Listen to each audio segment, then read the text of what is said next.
अब मैंने रिकॉर्डिंग का बटन दबाया है। तो हम लोग देवदीति फाउंडेशन की तरफ से ये सेशंस चल रहे हैं। देवदीति स्वाध्याय क्लब के अंतर्गत महाभारत का अध्ययन कर रहे हैं। और महाभारत के अध्ययन में हम बीच में ही छोड़ के आज के दिन के सिग्निफिकेंस को देखते हुए अक्षय तृतीया का आखा तीज पे के ऊपर एक सेशन कर रहे हैं, as related to Mahabharata. Mahabharata में ये कहाँ पाया जाता है? तो क्या है आज का दिन, कौन बताएगा मुझे? अक्षय तृतीया हाँ, आज के क्या दिन। क्या स्पेशल है आज के आज दिन? आज के दिन एक तो हमारे उनके कपाट खुलते हैं। आज के दिन परशुराम भगवान का जन्म हुआ था। और कृष्ण जी के चरण दर्शन होते हैं आज के दिन, और के बिहारी जी के। और हमारे जैन धर्म में हमारे आदिनाथ भगवान से वो रिलेटेड है। और आज के दिन और क्या हुआ था? अच्छा, चलिए कोई दिक्कत नहीं। पारुल ने बहुत सुंदर सुंदर बताया है। पर आज का दिन सबसे पहले तो वैशाख का महीना, शुक्ल पक्ष है, और तृतीया, थर्ड डे, अमावस्या के बाद थर्ड डे। ठीक है ना? तो वैशाख का महीना, शुक्ल पक्ष की तृतीया। अब ऐसा क्या है जो इतना स्पेशल है? पारुल ने चार पांच चीजें बताई। हाँ, अब हम इसी में जोड़ते हैं कड़िया कि क्यों ये स्पेशल, ये डे है, इतना है, और क्या इसका सिग्निफिकेंस है। अच्छा, अक्षय से क्या मतलब है? अक्षय, जिसका क्षय ना हो। जिसका कभी नाश नहीं होता है ना? जिसका क्षय नहीं होता, नाश नहीं होता। और इसी के साथ, नाश नहीं होना एक बात है, पर इसी के साथ अगर वृद्धि होती चली जाए, बढ़ोतरी होती चली जाए, तो अगर आपने जरा सा पुण्य करा है, उस पुण्य का नाश ना हो और उस पुण्य में बढ़ता चला जाए, आपको पसंद आएगा? Will you all like it और not? Yes, we would like. Yes you will, yes you will. हम सब यही चाहते हैं। तो यही वह दिन है। आज के दिन में जरा सा किया हुआ और बहुत बन के आता है, आज का वही दिन है। और जरा सा किया, हम सब मनुष्यों को वही चाहिए। तो हमारी संस्कृति में ऐसे मोती पिरो दिए गए हैं, जहाँ पे जो मनुष्य चाहता है वो मनुष्य को मिले, और किस किस तरीके से मिले उसके लिए बहुत सारी चीजें जुड़ जाती हैं। अब कैसे? अब जैसे पारुल ने बताया। So let's go with that flow, let's go with that first, कि आज के दिन क्या है। तो हम लोग कहते हैं पृथ्वी की उत्पत्ति हुई, ब्रह्मा जी ने यज्ञ द्वारा क्रिएशन को क्रिएट करा। पहले मानस में था, फिर क्रिएशन को क्रिएट करा। हाँ, यज्ञ में सबसे ज्यादा जरूरी क्या चीज है? किस चीज की का भविष्य, किस चीज की को क्या चढ़ाया जाता है? कौन बताएगा? यज्ञ में हम किस चीज से करते हैं? सामग्री घी। सामग्री घी है, ये सब तो होता ही है। मेन एक होता है जौ। नवरात्रों में हम क्या बोते हैं? नवरात्रों में हम जौ बोते हैं ना। तो जौ की उत्पत्ति, कहते हैं कि जौ की उत्पत्ति आज के दिन हुई थी। तो जौ जो अन्न है, जो ग्रेन है, जौ बार्ली, जो फोगॉटन सुपरफूड्स, जौ की उत्पत्ति आज के दिन हुई। फिर पारुल ने हमें बताया कि परशुराम जी का जन्म आज हुआ था। परशुराम जी विष्णु भगवान के दशावतारों में से एक हैं। परशुराम जी ने जन्म लेके और क्षत्रियों का संहार, जो बहुत अभिमानी और जो बहुत अत्याचार कर रहे थे, उन क्षत्रियों का संहार करा। एक नहीं, दो बार नहीं, कई बार, 17 बार, 18 बार संहार करा। बबली जी, आप अपना कैमरा या तो बंद कर लीजिए या एक जगह बैठ जाइए, क्योंकि फिर ऐसे सब लोग डिस्टर्ब होते हैं ना। अच्छा, तो इसके बाद आज के ही दिन कहते हैं कि सुदामा श्री कृष्ण के पास पहुंचे थे, और जरा से मुट्ठी भर चावल लेके, याद आ गई सबको वो कहानी? बिल्कुल। वो भी आज के दिन है। फिर हाँ। कहते हैं कि वेद व्यास जी ने महाभारत का लेखन आज के दिन से शुरू किया। फिर कहते हैं कुबेर जो है देवताओं के ट्रेजरर, देवताओं के कोषाध्यक्ष, उनको ये पदवी और सारी वेल्थ और रिचेस और देवताओं के लिए कार्य करने का कार्यभार आज के दिन सौंपा गया था। फिर कहते हैं कि अन्नपूर्णा, अन्नपूर्णा का प्रादुर्भाव आज के दिन हुआ था। फिर जैसे पारुल ने बताया कि बांके बिहारी के वृंदावन में चरण के दर्शन आज के ही दिन होते हैं, पूरे वर्ष भर में कभी नहीं होते। फिर सिंहाचल नाम की जगह में नरसिंह देव हैं। वो नरसिंह देव उग्र तपस्या में रहते हैं। रोज उनको चंदन का लेप लगा के रखते हैं, सिर्फ वर्ष में एक दिन आज के दिन उनका स्वरूप दिखता है। फिर कहते हैं कि जगन्नाथ जी में, जगन्नाथपुरी में रथ यात्रा का, कि जो रथ वगैरह बनने का कार्य शुरू होता है वो आज के दिन से। तो जगन्नाथ जी, और बलदेव और बलदाऊ और सुभद्रा जी, इन तीनों के रथ जो बनते हैं, पहली प्रथम कील आज ठोकी जाती है। फिर कहते हैं कि गंगोत्री, यमुनोत्री, बद्रीनाथ, ये चार धाम की यात्रा का शुरुआत आज से। बद्रीनाथ जी के जो पट खुलते हैं वो आज से। शंकराचार्य ने कनकाधार स्तोत्र बनाया वो आज से। जैन धर्म के पारुल ने बताया था ऋषभ देव जी का, कि पूरे पूर्ण 1 वर्ष का उन्होंने उपवास करे थे। आज के दिन उसका पारणा होता है। पारुल ठीक कह रही हूँ मैं? आज के दिन पारणा है ना? Yes yes. हाँ। और तो इतनी सारी चीजें आज के दिन। त्रेता युग का प्रारंभ, त्रेता त्रेता युग का प्रारंभ आज के दिन से। इतनी सारी चीजें कहते हैं। जो बद्रीनाथ धाम है वहां पे नर और नारायण, नारायण उग्र तपस्या में लगे रहते हैं, इतनी तपश्चर्या करते हैं। लक्ष्मी जी बद्री यानी तुलसी के वृक्ष बन के उनके ऊपर छाया करती हैं। तो बद्रीनाथ धाम जिसका स्कंद पुराण पुराण में भी वर्णन है, कहते हैं वो आज के दिन तपस्या में थे। तो इतनी सारी किंवदंतियां, इतनी सारी चीजें, इतना सारा। पर मैंने जो बताया नहीं वो महाभारत में कहाँ आता है। तो now let's go to that, कि महाभारत में, क्योंकि हम क्या कर रहे हैं, हम कर रहे हैं महाभारत का अध्ययन। तो महाभारत में ये कैसे आता है, महाभारत में आज का दिन कैसे आता है। अच्छा, अब मैं आप लोगों को ले चल रही हूँ वहाँ। कहाँ? हम लोग कौन से पर्व, हम लोग क्या कर रहे हैं, पारुल, मंजू जी? हम लोग कहाँ हैं महाभारत में? हम कौन से पर्व में हैं? हम मैंने क्या कर रहे हैं?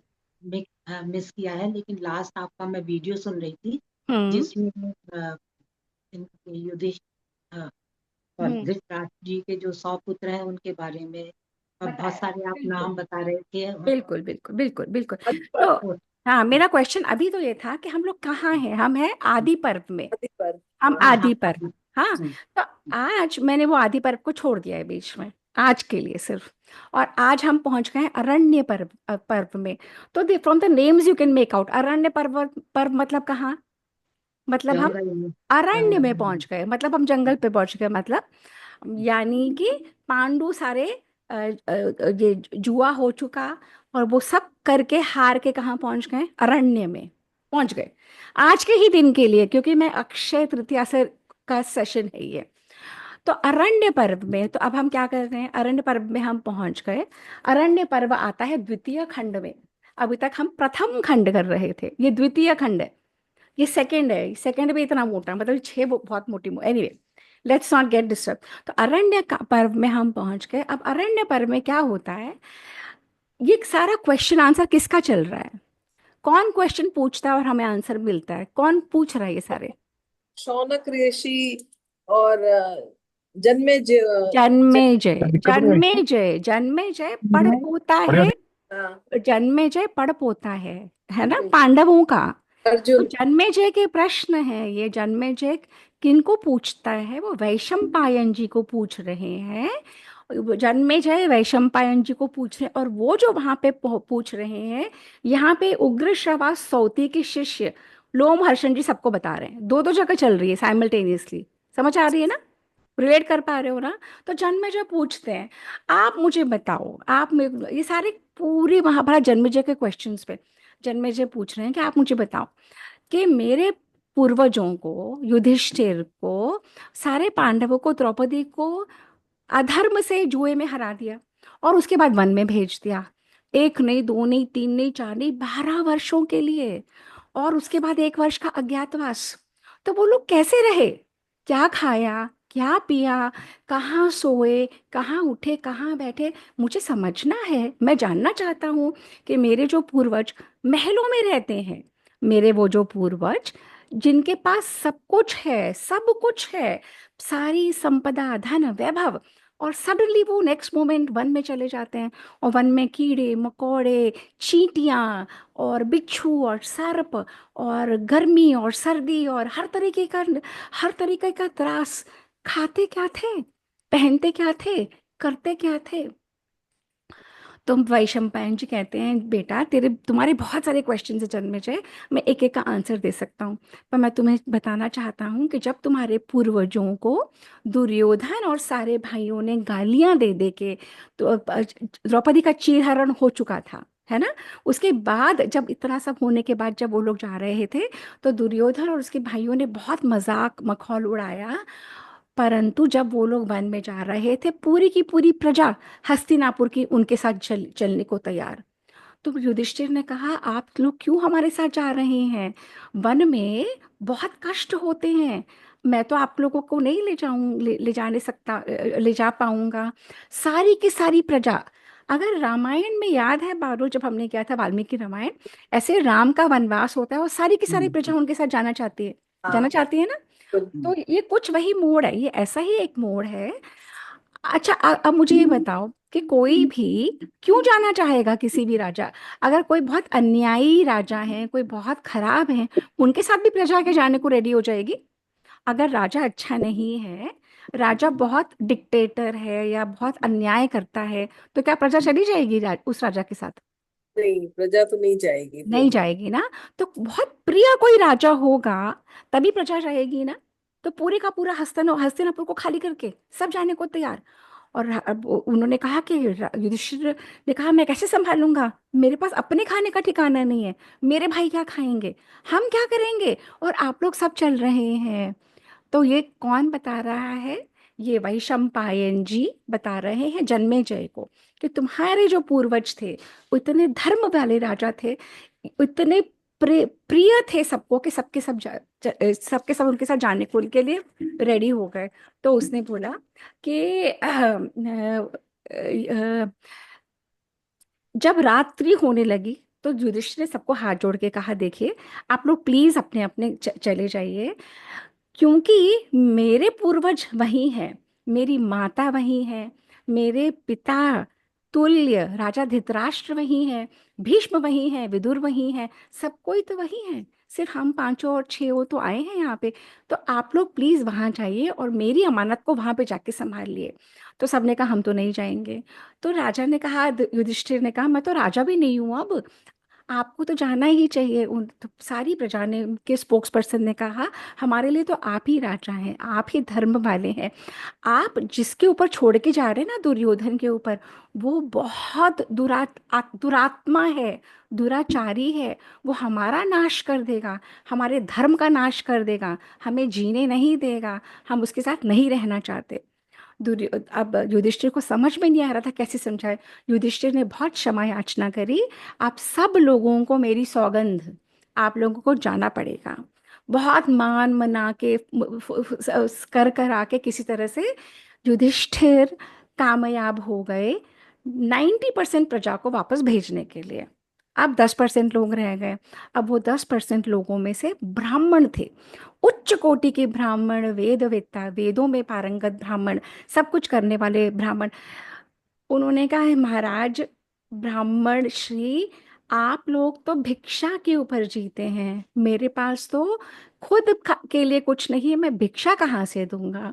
तो ब्राह्मणों ने कहा, बिल्कुल भी चिंता करने की जरूरत नहीं है, हम आपके ऊपर बोझा नहीं बनेंगे, आप हमारे लिए अत्यंत प्रिय है, हम आपके साथ रहेंगे, हम आपके हितों का ध्यान रखेंगे, आपको हम सलाह देंगे, हर चीज के बारे में आपको बताएंगे, और हम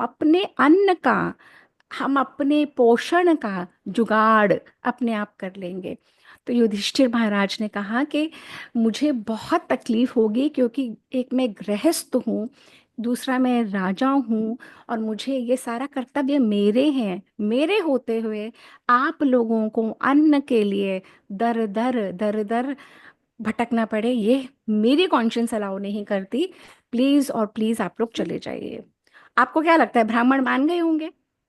नहीं। नहीं माने।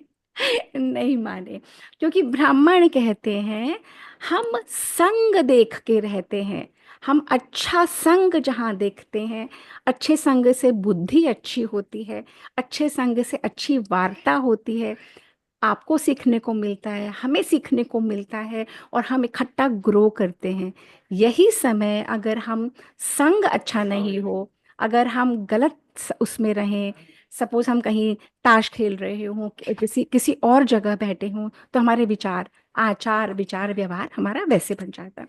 तो ब्राह्मण कहते हैं कि हमें इतनी समझ है कि हमें अच्छे संग, अच्छे साथी, सत्संग में रहना है, हम तो आपको छोड़ के नहीं जाएंगे। अब युधिष्ठिर फिर दुविधा में। युधिष्ठिर कहते हैं महाराज, अब खाने का कैसे प्रबंध करेंगे, भोजन का क्या करेंगे, क्या करेंगे, कैसे करेंगे। तो वहां पे आते हैं, वहां पे ये बताते हैं, ब्राह्मण उनको बताते हैं कि ऐसा है, एक सेकेंड, मैं वहां पे वो कहते हैं, ब्राह्मण उनको बताते हैं कि देखिए, आप तो बहुत पहुंचे हुए राजा हैं, आपने इतने अच्छे कर्म करे हुए थे कि आपको इस तरीके का राज्य मिला, ऐसा जन्म मिला, ऐसी माता मिली, आप धर्मराज के पुत्र हैं, आप कुंती माता से उत्पन्न हुए हैं। तो ये तो पिछले आपके कर्मों का प्रभाव था। अब आपके कर्म जो आप करते जाएंगे उसके प्रभाव से आपके आगे की जीवन यात्रा होती चली जाएगी। तो उन्होंने कहा, आप कहना क्या चाहते हैं। तो ब्राह्मणों ने कहा, हम आपको ये कहना चाहते हैं कि आप कुछ ऐसा उपाय ढूंढिए कि आप जो, हम जो चाहते हैं वो भी पूरा हो जाए, और आपके यश के लिए आप जो कर सके वो भी पूरा होता जाए। तो युधिष्ठिर ने कहा, वो क्या क्या पॉसिबल है।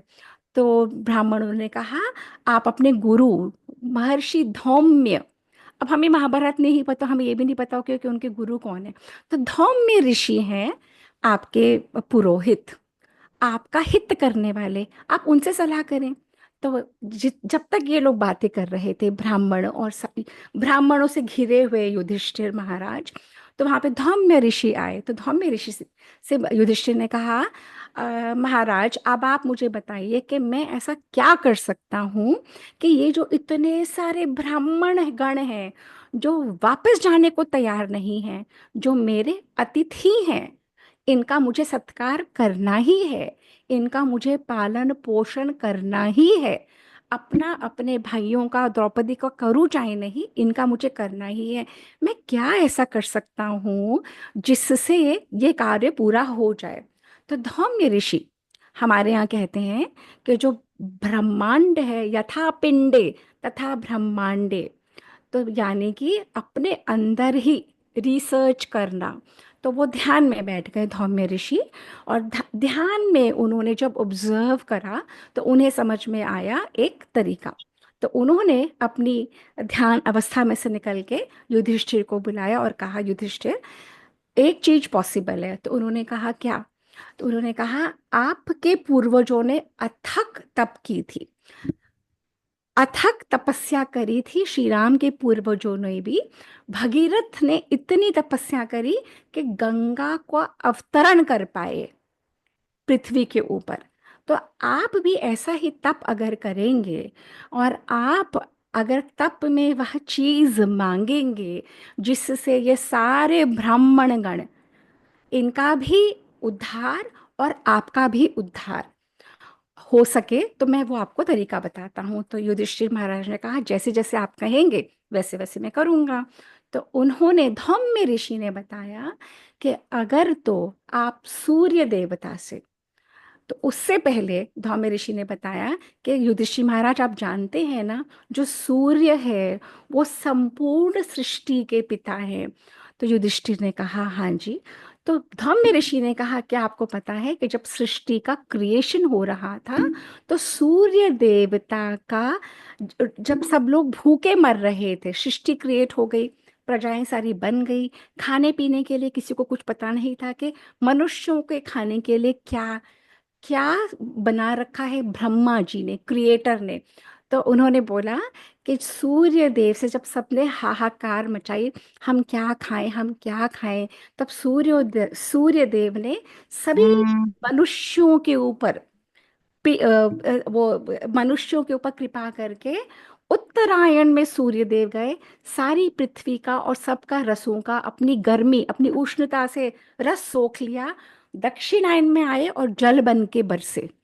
तो जब वो जल बन के बरसे, यहाँ से गर्मी यहाँ पे बरसे, तो सारी पृथ्वी तैयार हुई, और चंद्रमा और सूर्य के इस कंजंक्शन से पृथ्वी में यहाँ पे औषधियाँ औषधियाँ उगी, यानी अन्न, हमें हमें आजकल ये लोग बोलते हैं कि ये केमिकल्स औषधि है, ये केमिकल्स का कॉम्बिनेशन मेडिसिन है। परंतु हमारी संस्कृति और आयुर्वेद कहती है ये अन्न ही औषधि है, हमारे रसोई घर में ही औषधालय है। हम लोग भूल चुके हैं। तो पृथ्वी, सन एंड मून के कंजंक्शन से, सन ने यहाँ से सारे समुद्रों में से, जैसे हम सोलर साइकिल पढ़ते हैं कि सन उससे वेपर बन जाता है, वेपर बन के फिर वो बरसता है, फिर यहाँ पे फूड ग्रेन पैदा होता है। वही महाभारत में बताया कि यहाँ से रस सोखा, यहाँ पे वर्षा में के बरसे चंद्रमा और सन के कंजंक्शन से सारी अन्न उगे, और अन्न ही पोषण बना मनुष्यों के लिए। तो वो कहते हैं कि ये सारा अन्न जो है, ये सूर्य देवता का ही दिया हुआ है। अगर सूर्य देवता नहीं है तो ठंड के मारे सब कोई मर जाएगा, कोई लाइफ नहीं होगी। ये अर्थ सोलर पावर्ड अर्थ है। जैसे कि अगर आज इलेक्ट्रिसिटी नहीं है तो हम और आप बात नहीं कर सकते, मेरा लैपटॉप चार्ज नहीं होगा, अगर आपका मोबाइल चार्ज नहीं है तो हम इलेक्ट्रिकल वर्ल्ड में हैं। पर उसका पावर कहाँ से आता है? जो बैक में आप जाओगे तो सोलर पावर्ड अर्थ है। आजकल फिर सोलर पावर पे आ गया है ना। तो ये सोलर, तो सबसे सबसे प्रथम पिता इस पूरी पृथ्वी के सन है। समझ आ रही है मेरी बात जो मैं बोल रही हूँ? समझ आ रही है Parul, Ashima? Are you able to get it हाँ व्हाट आई एम जी। Trying to say? हाँ जी, है ना। हाँ। सबसे पहले पिता सूरज हैं। तो आप सूर्य देवता को प्रणाम करके सूर्य देवता से मांगो। तो छठ की पूजा क्या होती है, कौन मुझे बताएगा? छठ की पूजा क्या होती है? छठ की पूजा, जल छठ की। छठ की पूजा क्या जल। होती है? जल। हमने कुंभ जल। में हमने कुंभ में किस चीज की पूजा करी थी? सूर्य एंड जल। जल में खड़े होके आप सूर्य को देखते हुए सूर्य की पूजा करते हो ना। तो वही पूजा तो किसने बताया? धौम्य ऋषि ने बताया युधिष्ठिर को कि आपको गंगा जल में स्थित होके सूर्य को पूजा करनी है। और सूर्य से के तो जब युधिष्ठिर को ये बात समझ में आ गई, युधिष्ठिर ने जल में खड़े होके, गंगा जल में खड़े होके सूर्य भगवान का आवाहन करा और सूर्य भगवान से इतनी उनकी स्तुति करी, इतना सुंदर स्तवन करा, इतना सुंदर स्तोत्र गाया। आज भी अगर कोई भी उसी भाव से, उसी निष्ठा से, श्रद्धा से अगर वो स्तोत्र करेगा और वो भगवान को अर्पण करेगा, आज भी ट्राइड एंड टेस्टेड फॉर्मूला है, आपको आपका मनचाहा वर मिल सकता है। तो उन्होंने कहा, धौम्य ऋषि ने कहा, बेटा ऐसा है कि सूर्य देवता के 108 नाम हैं। 108 नामों का स्मरण करके और उनको प्रार्थना करके आप सूर्य देव से जो भी मांगोगे, जिस भी भाव से मांगोगे, प्रोवाइडेड आपका अंतकरण शुद्ध हो, आप जो चाह रहे हो, जो मांग रहे हो, वो लार्जर कॉज के लिए है, आपके अपने लिए नहीं। आप चाह रहे हो और जो मांग रहे हो वो सबों की भलाई के लिए, तो आपको मिलेगा ही मिलेगा। तो युधिष्ठिर ने कहा कौन से नाम है सूर्य भगवान के? तो आप लोग जानना चाहते हो, मैं पढ़ूं, फटाफट पढ़ दूं नाम। 108 नाम सूर्य भगवान के, Parul, Ashima, you want to know? You all are travelling at the moment, Ashima is travelling in the car. मैं ट्रेवलिंग कर रही हूँ, हाँ। Okay, no problem. सो वो कहते हैं, तो सावधानी से सुनो, वैशंपायन कह रहे हैं जन्मेजय को, सावधानी से सुनो इन पवित्र नामों को। धौम्य ऋषि ने जो 108 नाम बताए थे युधिष्ठिर को, अब मैं आपको कह रही हूँ, सावधानी से सुनो इन पवित्र नामों को जो धौम्य ऋषि ने युधिष्ठिर को बताए थे 5200 साल पहले, और जो जन्मेजय को वैशंपायन जी ने बताया, आज मैं आपसे शेयर कर रही हूँ। सूर्य, अर्यमा, भग, त्वष्टा, पूषा, अर्क, सविता, रवि, गभस्तिमान, अज, काल, मृत्यु, धाता, प्रभाकर, पृथिवी, आपः, तेजः, ख, वायु, परायण, सोम, बृहस्पति, शुक्र, बुध, अंगरख, इंद्र, दिवस्वान, दीप्तांशु, शुचि, शौरी, शनैश्चर, ब्रह्म, विष्णु, रुद्र, स्कंद, वरुण, यम, वैधुनाग्नि, जठराग्नि ऐन्द्र आग्नि तेजः पति धर्म ध्वज वेदकर्ता वेदांग वेदवाहन कृत त्रेता द्वापर सर्व सर्वम आश्रय कली कला काष्ठा मुहूर्त रूप समय क्षपा रात्रि याम क्षण संवत्सर अश्वत्थ अश्वत्थ कालचक्र प्रवर्तक विभावसु शाश्वत पुरुष योगी व्यक्त व्यक्ताव्यक्त सनातन, ये सारे नाम हैं सूर्य के। वो कहते हैं लगातार इनका स्मरण करो। एक सेकेंड, अभी खत्म नहीं हुई, भी और पढ़ रही हूँ। कालाध्यक्ष प्रजाध्यक्ष विश्वकर्मा तमोनुद वरुण सागर अंशु जीमृत जीवन अरिघ श्रुताश्रम भूतपति सर्वलोक नमस्कृत स्रष्टा संवर्तक बहनी सर्वदी अलोलुप अनंत कपिल भानु कामद सर्वतोमुख जय विशाल विरद सर्वधातु निषेचिता मनु सुपर्ण धूमकेतु भूतादि शीघ्रग प्राणधारक धनवंतरि धूमकेतु आदिदेव आदिसुत अदितिसुत द्वादशात्मा अरविंदाक्ष पिता माता पितामह स्वर्गद्वार प्रजाद्वार मोक्षद्वार त्रिविष्ट देहकर्ता प्रशांतात्मा विश्वात्मा विश्वतोमुख चरायमात्मा सूक्ष्मात्मा मैत्रेय करुणान्वित। तो सूर्य का कीर्तन करने वाले ये 108 नाम है। अब इन 108 नामों को, इनका मीनिंग समझ के जो सूर्य देवता के सामने इनका स्तवन करेगा और अंतः शुद्ध करके जो भाव से जो चीज मांगेगा वो होगा ही होगा। तो राजा युधिष्ठिर ने वही करा। राजा युधिष्ठिर ने अपने भाइयों को, द्रौपदी को बताया कि मैं ये तपस्या करने जा रहा हूँ, और गंगा के जल में खड़े होके उन्होंने सूर्य देवता से तपह स्तवन, ये स्तुति, ये प्रार्थना कर करके, और कुछ निराहार, कुछ खाया नहीं, कुछ पिया नहीं, सिर्फ वायु के ऊपर रहे और अथक तपस्या करी, इतनी तपस्या करी, और जो स्तुति करे, इतनी सुंदर स्तुति करी। उन्होंने सूर्य भगवान को कहा, I just read out 1 or 2 lines, it's beautiful. उन्होंने स्तुति करते हुए कहा कि 1 सेकेंड,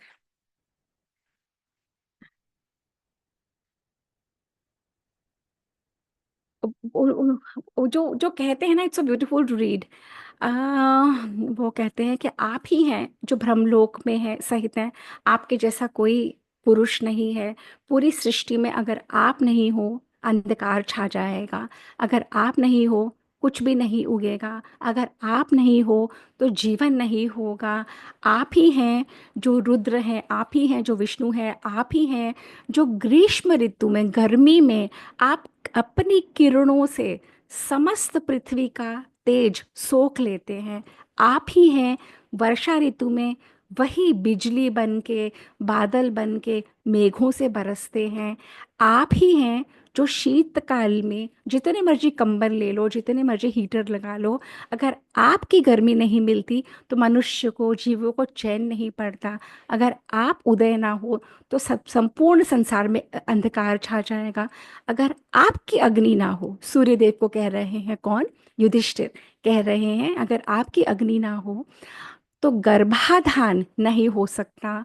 अगर आपकी अग्नि हो ना हो, भोजन नहीं पक सकता। अगर आपकी अग्नि ना हो तो यज्ञ नहीं हो सकते, अनुष्ठान, पूजा, मंत्र कुछ नहीं हो सकता, मनुष्य कुछ भी नहीं पा सकता अगर आप नहीं हो तो। और आप ही हैं मनु, मनुज, मतलब हर प्रलय काल में आप ही हैं। आपके क्रोध से सन, सब साइंस प्रूव कर रहा है कि इतनी हीट निकलेगी, इतनी हीट निकलेगी कि entire world, entire solar cycle खत्म हो जाएगी। तो आप ही हैं जब प्रलय काल आना होता है, और आप ही हैं कि उस अग्नि को अपने अंदर समेट लेते हैं, और आप ही हैं कि वापस ये सृष्टि आ जाती है। आप ही इंद्र हैं, आप ही रुद्र हैं, आप ही विष्णु हैं, आप ही प्रजापति, आप ही हंस, आप ही हैं जो सब कुछ है। ऐसे बोल बोल के, बोल बोल के और उन्होंने सूर्य भगवान को इतना प्रसन्न किया। अगर कोई प्रसन्न हो जाएगा तो क्या करेगा? अगर सूर्य अगर इतनी स्तुति कोई करे अच्छे मन से, तो सूर्य भगवान ने क्या किया होगा? वरदान वरदान दिया होगा कुछ। सूर्य भगवान स्वयं आए, सूर्य भगवान प्रकट हुए। अब हम लोग समझते हैं माइथोलॉजी है, हम लोग समझते हैं ये पॉसिबल नहीं है, हम लोग समझते हैं कि हो नहीं सकता, क्योंकि हमारे कॉलोनाइज्ड माइंड्स में है कि ये माइथोलॉजी है। पर आप मुझे बताओ, आज के दिन में एक छोटे से गर्भ में, माँ के यूट्रस में इतना बड़ा बड़ा बड़ा बड़ा हो जाता है, उसी में से इतना बड़ा बेबी आ जाता है, तो वो मैजिक नहीं है? वो मैजिक है या नहीं? है ना? कि एक जीव, एक स्पर्म और एक ओवम मिल के फर्टिलाइज होता है और उसी में से जीव बन जाता है। ये मैजिक है या नहीं है? है ना? है ना?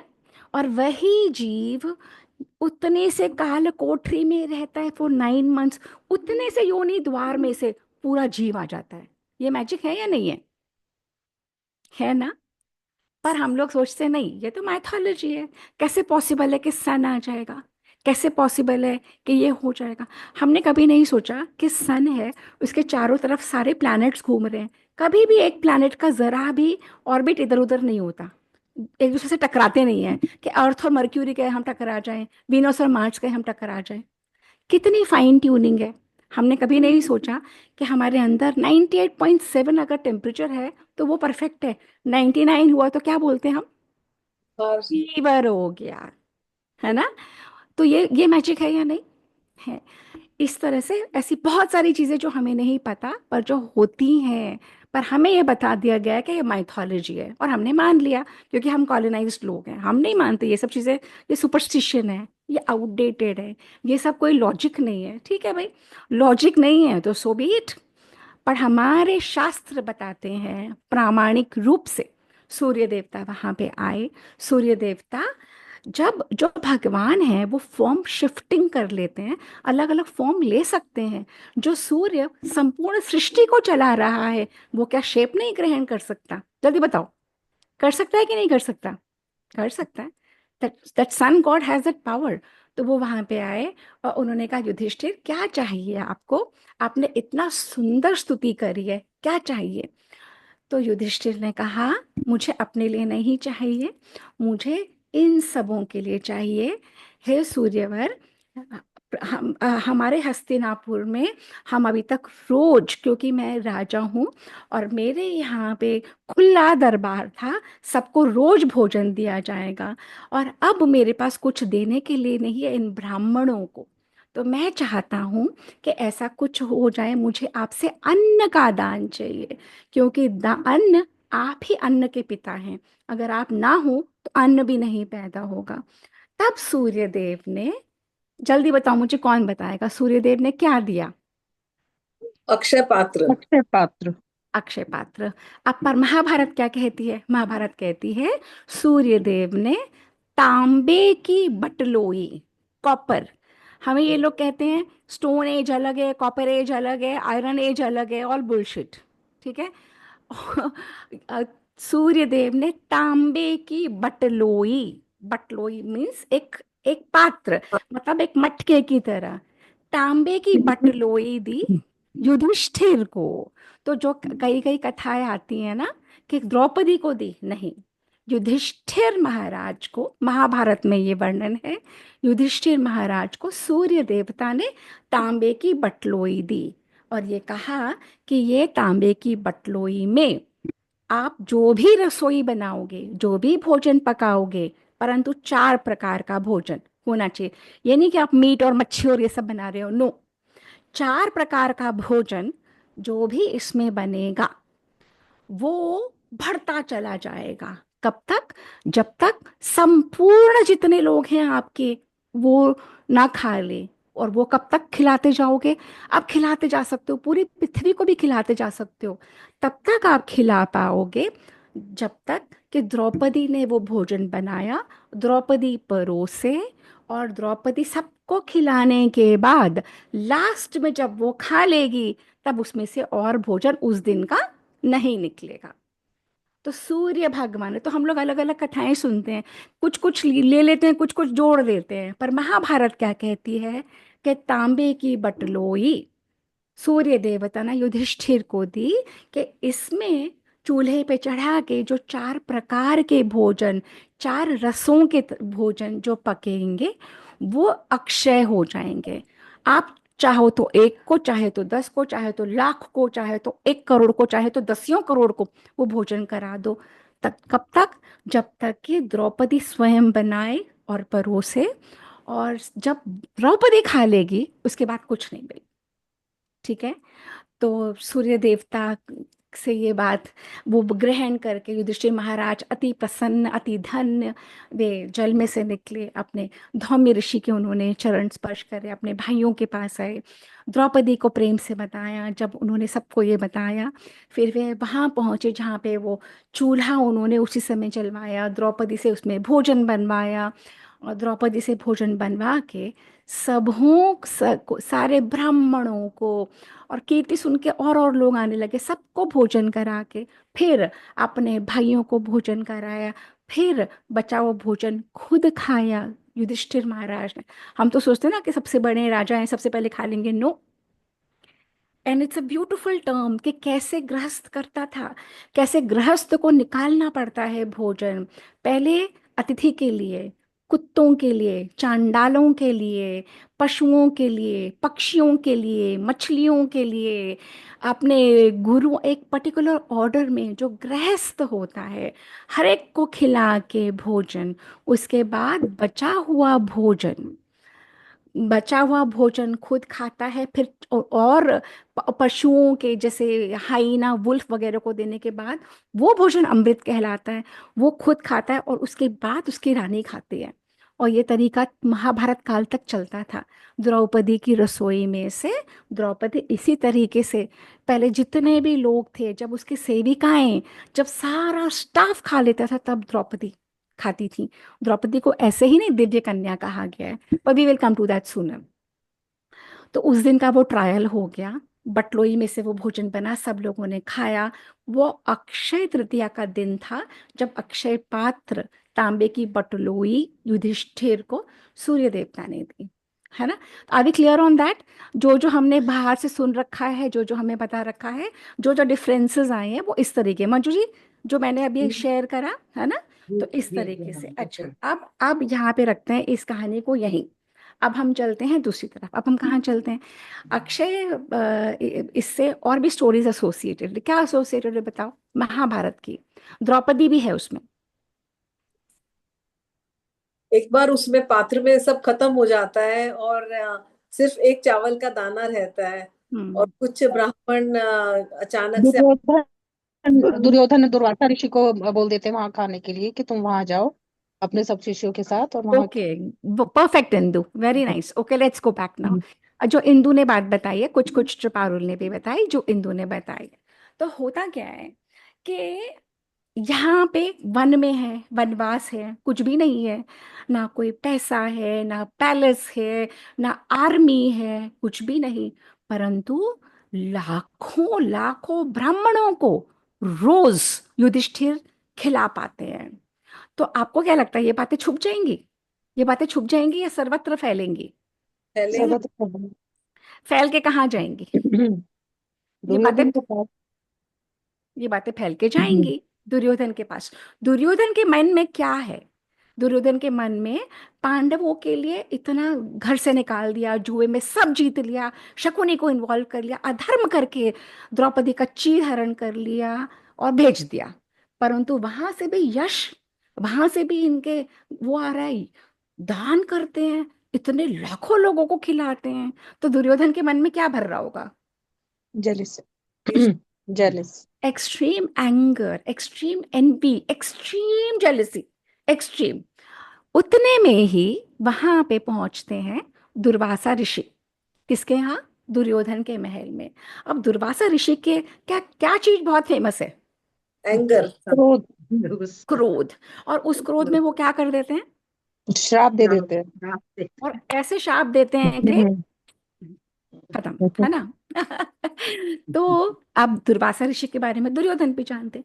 तो जब दुर्वासा ऋषि 10,000 शिष्यों के साथ पहुंचते हैं दुर्योधन के पास, तो दुर्योधन नहीं चाहता पर शो नहीं करता, और पूरे तन मन से उनकी सेवा करता है। इतनी सेवा करता है कि वो महाभारत कहती है इसमें कि दुर्वासा ऋषि कह देते हैं अब बनाओ तुम 20,000 लोगों का भोजन। दुर्योधन बना देता है। दुर्वासा ऋषि ऋषि सब शिष्यों को लेके चले जाते हैं, अब हम तो स्नान कर रहे हैं, अब हमें पर टाइम नहीं। और जब कुछ नहीं होता रसोई में तब आ जाते हैं, लो खिलाओ। तो दुर्वासा ऋषि हर एक तरह से दुर्योधन को टेस्ट कर लेते हैं। दुर्योधन अपना पेशेंस नहीं हारता, कायम रखता है, और अच्छे मन से, चाहे नहीं करना चाहता पर भी उनकी बहुत सेवा करता है और उनको संतुष्ट करता है। 10,000 शिष्यों के साथ दुर्वासा ऋषि कहते हैं मैं बहुत प्रसन्न हूं, तुम मांगो। अब दुर्योधन, और कोई हो तो अपने लिए मांगे या अपने परिवार के लिए, पर दुर्योधन क्या मांगेगा? उसकी कुबुद्धि क्या हाँ, मांगेगा? युधिष्ठिर के लिए, उनकी फैमिली के लिए कुछ कि किसी तरीके से वहां पे प्रॉब्लम और क्रिएट बढ़ कर। जाए, क्रिएट हो जाए। तो कहते हैं महाराज जैसे आपने मुझे आतिथ्य का अवसर दिया, वैसे मैं चाहता हूँ, हमारे तो कुल के वही सबसे बड़े हैं, मैं चाहता हूँ कि आप वहां जाओ, पर आप एक चीज का प्रॉमिस करो कि आप तब जाओ जब द्रौपदी भी खा खा पी चुके हो और द्रौपदी भी आराम कर रही हो, जब द्रौपदी भी वहां पे बैठी हो, आराम कर रही हो। तो दुर्वासा ऋषि हैं भाई। ये यहाँ पे रिसर्च होती है। You don't need a lab, you have this lab. Durvasa ऋषि तो जज कर लेते हैं, परंतु दुर्वासा ऋषि कहते हैं बिल्कुल वत्स, तुमने मुझे प्रसन्न किया, मैं वही करूंगा। और दुर्वासा ऋषि पहुंच जाते हैं वहां जहाँ पे द्रौपदी का सारा भोजन उस दिन का हो चुका, तो द्रौपदी भी आराम कर रही है। और पहुंच जाते हैं दुर्वासा ऋषि 10,000 शिष्यों के साथ, और कहते हैं क्या, भिक्षान देही। अब द्रौपदी को काटो तो खून नहीं। वो पहुंचते हैं युधिष्ठिर और सहदेव वगैरह इन लोगों के पास, और द्रौपदी अलग स्थान पे विश्राम कर रही होती है। तो सहदेव वहां से फटाफट जाते हैं द्रौपदी को बताने के लिए कि ऐसे ऐसे आ रहे हैं ऋषिवर। और द्रौपदी तो दुर्वासा ऋषि को जानती है ना पहले से। कैसे जानती है? कैसे जानती है? ओह, यही दुर्वासा ऋषि ने कुंती को उस कुंती को कास्ट को वर दे रखा था। हाँ, वो जो सारे पुत्र पैदा हुए थे जो सूर्य भगवान से आए थे, कर्ण, या ना, वो द्रौपदी ने भी सुन रखा है।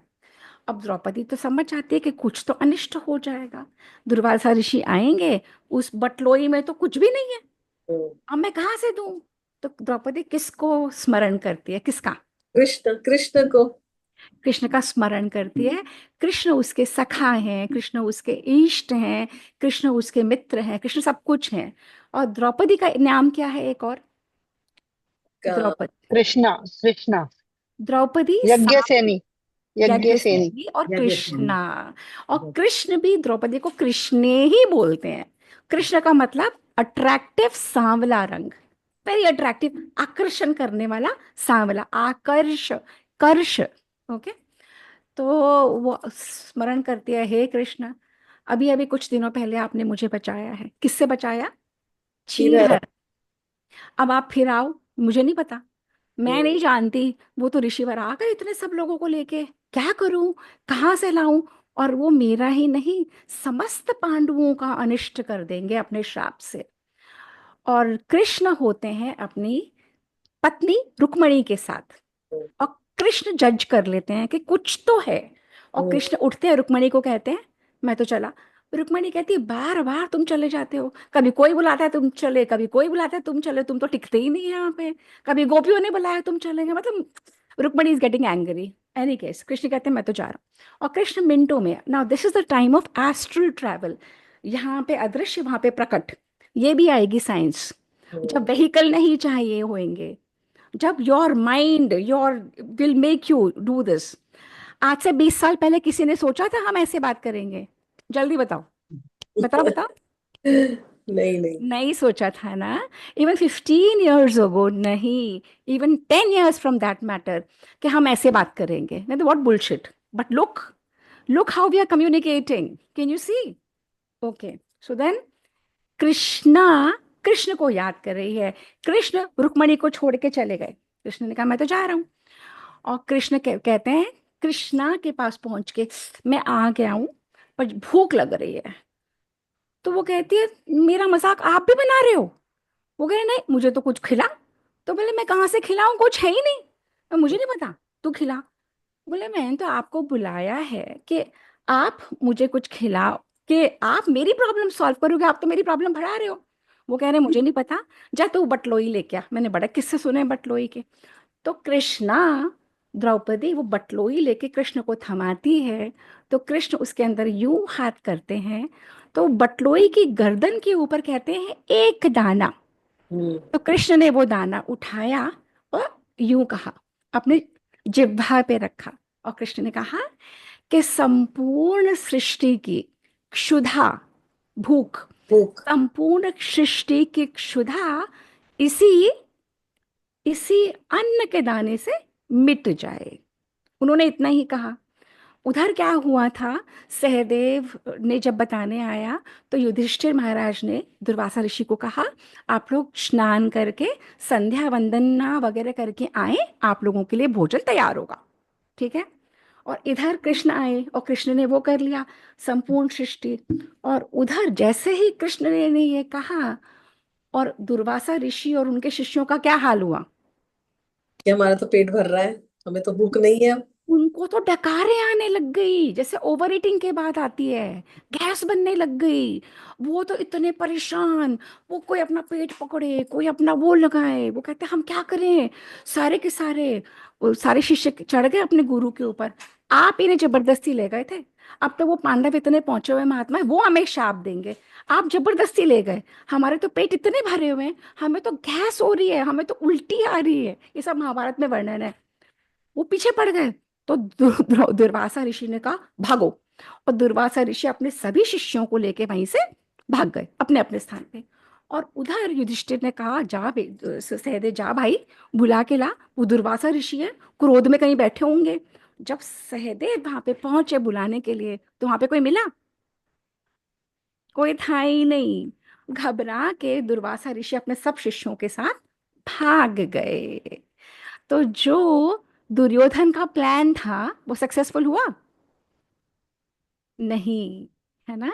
तो ये है वो अक्षय पात्र का सिग्निफिकेंस। वो एक अक्षय पात्र जो मिला अक्षय तृतीया के दिन, वैशाख का महीना या शुक्ल पक्ष का तृतीया। अब कहीं से आवाज आ रही है, प्लीज म्यूट कर लीजिए अपने आप को। तो वो अक्षय पात्र का दिन आज तक हम सेलिब्रेट कर रहे हैं। तो कितना पुराना ये फेस्टिवल चला आ रहा है। पुराणों से मैंने जोड़ा, कुछ पारुल ने आप लोगों को बताया, ऋषभ देव, उससे भी पहले हमने जोड़ा त्रेता युग से, उससे भी पहले क्रिएशन में जब जौ जौ पहले होगी, उससे भी परशुराम जी का जन्म, उससे भी। तो हमारी इतनी पुरानी ये सनातन संस्कृति है, इसमें चीजें कुछ कुछ कुछ कुछ कुछ कुछ होती रहती हैं। उसी दिन का, उसी त्योहार का, उसी पर्व का और सिग्निफिकेंस बढ़ जाता है, और बढ़ोतरी होती है। तो कुछ कुछ ऐसे पावन दिन, ऐसे पावन त्योहार होते हैं जहाँ पे हर चीज की वृद्धि, हर चीज की बढ़ोतरी। तो जो मनुष्य अपना कल्याण करना चाहता है, जो मनुष्य समझता है कि मनुष्य जन्म ऐसे ही नहीं मिलता, मनुष्य जन्म बहुत कुछ करके आए, इतनी सारी योनियों में कहीं भी जन्म सकते थे, कीड़े बन गए होते, मकोड़े बन गए होते, स्पाइडर बन गए होते, कुत्ता बिल्ली मिछली कुछ भी बन गए होते, परंतु हमें मनुष्य जन्म मिला है। तो हमें मनुष्य जन्म मिला है, एक सेकेंड, हमें मनुष्य जन्म मिला है अपना उद्धार करने के लिए। तो ये सनातन संस्कृति कहती है, उद्धार करने के लिए जो कुछ ये दिन है, मुहूर्त है, समय है, अगर तो मनुष्य उनको यूज कर ले और उसको कर ले, उस दिन दान दे दे, उस दिन तपस्या करे, उस दिन विद्या दान दे, स्वर्ण का दान दे, अन्न का दान दे, जो दे सके, उस दिन स्वाध्याय करे, उस दिन अध्ययन करे। उस दिन गर्मी इतनी है, तो जैसे निर्जला एकादशी पे मीठे फलों का, शरबत का, वैसे आज के दिन है। तो ये लोग कहते हैं ना, क्रिश्चियन लोग बहुत चैरिटी करते हैं। ये दान और चैरिटी अलग चीज है। हमारी संस्कृति हमें दान सिखाती है। ये नहीं कि मैंने किया, नहीं, मैं एक माध्यम हूँ जो मेरे द्वारा ये हो रहा है। तो ये संस्कृति है जो सनातन काल से चली आ रही है, और हमें हमारे त्योहारों का पर्वों का मीनिंग समझाती है। तो ये कुछ एक बातें थी जो मैं शेयर करना चाहती थी आज के दिन, जो महाभारत में बताई है। और जैसे आजकल जो कहानियां चल रही हैं कि कृष्ण ने ये पात्र दिया द्रौपदी को, नहीं, ये ऐसे नहीं था। सूर्य देव ने ये पात्र दिया था युधिष्ठिर को, और इसका पर्पस था सिर्फ युधिष्ठिर। और सूर्यदेव ने एक बात और कही थी, सूर्यदेव ने कहा था ये 12 वर्षों तक ही चलेगा। 12 वर्ष तक, जब तक आपको वनवास है, और 1 वर्ष आप अज्ञातवास में रहोगे तब भी नहीं। ये पात्र मैं आपको दे रहा हूँ 12 वर्षों के लिए, और ये दे रहा हूँ सब ब्राह्मणों के लिए, आपके अपने लिए नहीं। तो जब हम करते हैं कोई कार्य जगत के लिए, दूसरों के लिए, तो अपने आप उसमें पुण्यों की वृद्धि होती है। तो अब ये सेशन आप लोग में से कोई कुछ शेयर करना चाहता है आज के बारे में, इसके बारे में जो हमसे छूट गया उसके बारे में, तो हम कर लेते हैं चर्चा। कुछ कोई ऐसी चीज जो छूट गई है?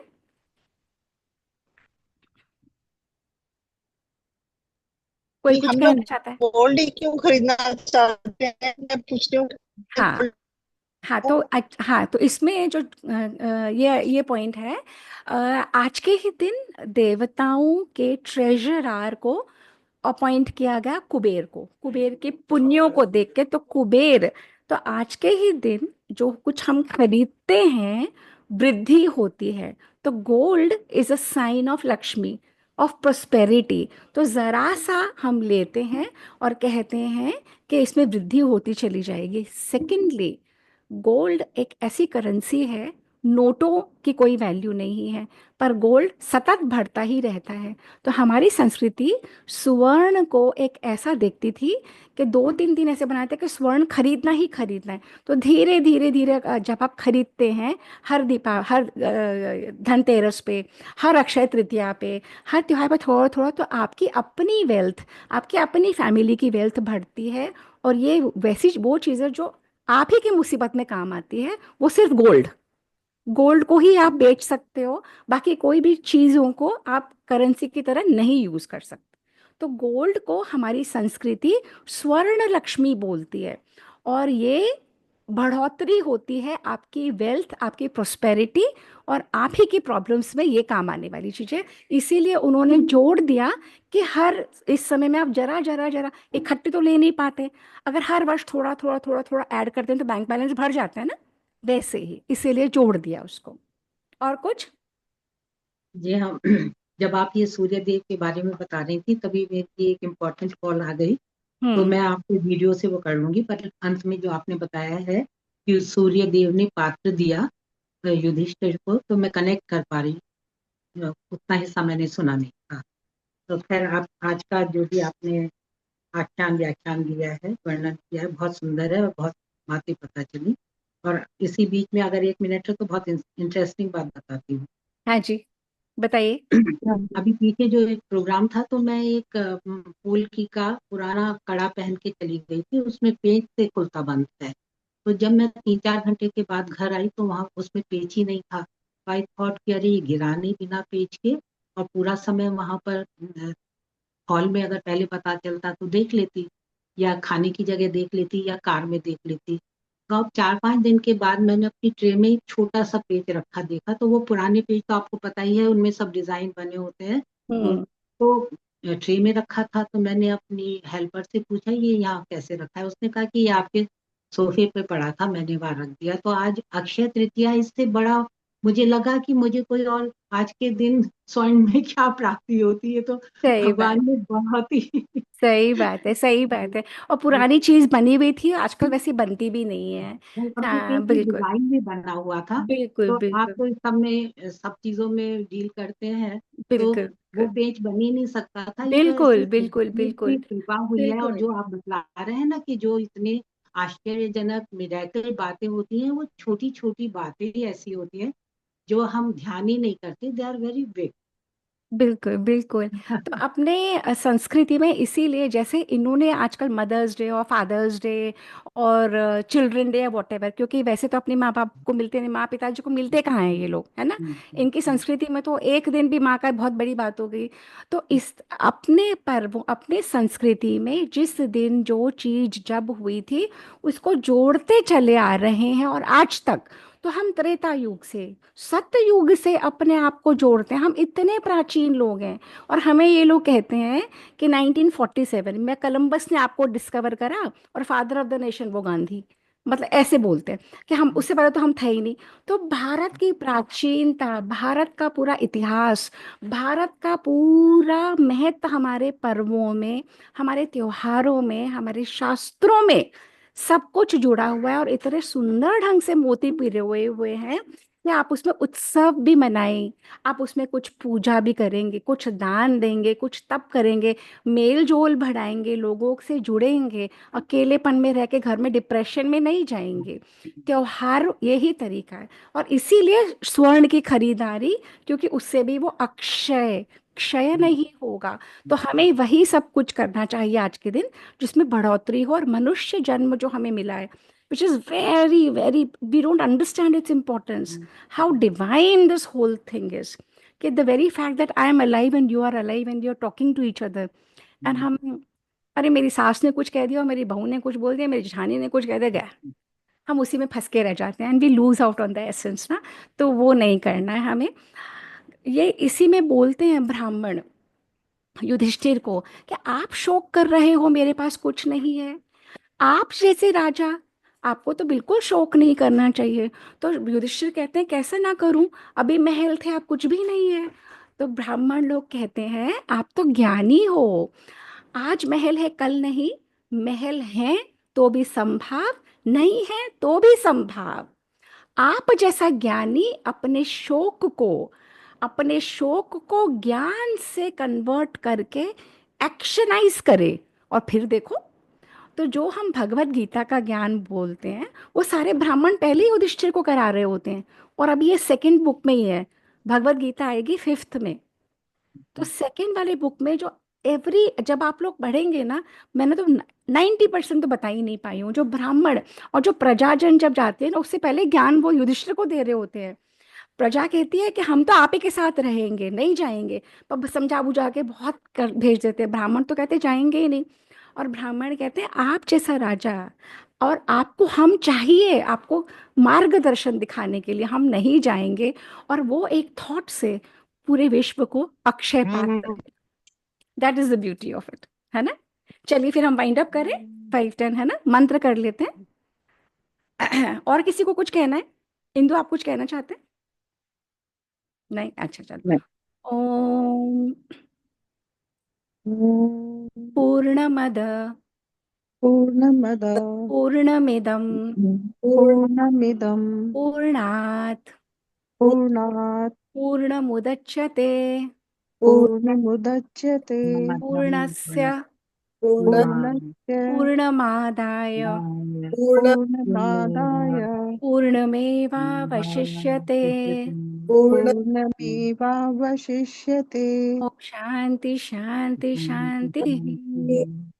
ओम शांति शांति शांति। चलिए, हरिओम एवरीवन। शुभ अक्षय तृतीया आप सबके जीवन में बहुत शुभता आए, हर तरीके की। सभी के लिए, ओके, आपको भी बहुत बहुत थैंक यू, धन्यवाद। Thank you.